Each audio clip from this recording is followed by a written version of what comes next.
ശരീരത്തിൻ്റെ പല ഭാഗത്തും പുഴു കടിക്കുന്ന പോലെ ചൊറിഞ്ഞ് തടിച്ചു വരുന്നു.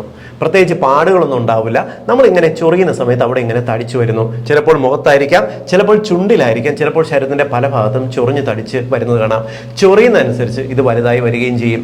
വല്ലപ്പോഴും വന്നാൽ കുഴപ്പമില്ല. ചിലർക്ക് എല്ലാ ദിവസവും ഒരേ സമയത്ത് ഇത്തരത്തിൽ ചൊറിച്ചിൽ വരുന്ന ഒരു സാഹചര്യമുണ്ട്.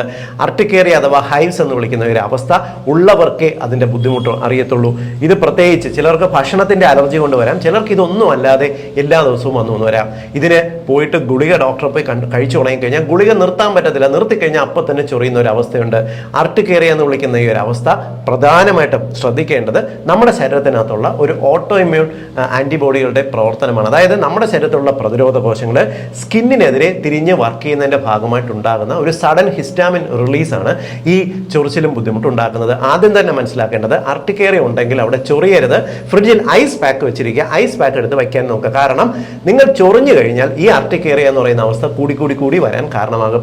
രണ്ടാമത്തത് ഇതിന് വേണ്ട ഭക്ഷണ നിയന്ത്രണവും മരുന്നുകളുമാണ്.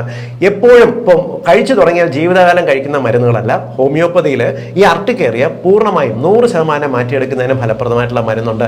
നല്ലൊരു ഹോമിയോപ്പതി ഡോക്ടറെ കണ്ട് ഇതിന് ശരിയായിട്ടുള്ള ചികിത്സയും ഭക്ഷണ നിയന്ത്രണവും ചെയ്തു നോക്കി നമുക്ക് ഈ ചൊറിച്ചിലുണ്ടാക്കുന്ന അർട്ടിക്കേറിയ അഥവാ ഹൈവ്സ് എന്ന രോഗം പൂർണ്ണമായിട്ടും മാറ്റിയെടുക്കാം. ഇത് ഈ ചൊറിച്ചിൽ കൊണ്ട് കഷ്ടപ്പെടുന്ന എല്ലാവരുടെ അറിവിലേക്കായിട്ട് ഒന്ന് ഷെയർ ചെയ്തോളൂ.